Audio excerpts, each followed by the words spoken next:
चैत्र महिन्याचे दिवस होते आणि सुदामदेव भगवंताच्या भेटीला निघाले. चले श्याम सुंदर से मिलने सुदामा.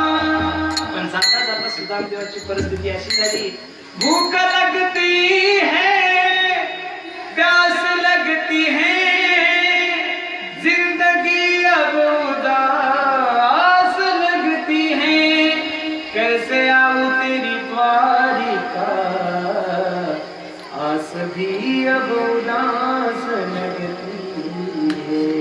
कृष्णा, ज्या इच्छेने घरातून निघलो ती इच्छा सुद्धा माझी मावळी.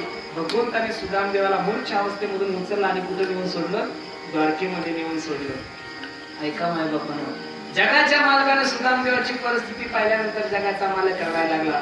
देख सुदामा की दीन दशा, करुणा करके करुणा निधि रोए, पानी प्रमाद प्रभात छोने नैन की जल से पहिले धोए.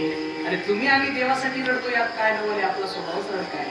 पण देव ज्या लोकांसाठी रडत असेल, निश्चित ते लोक तुमच्या आणि माझ्यापेक्षा काहीतरी वेगळे आहेत.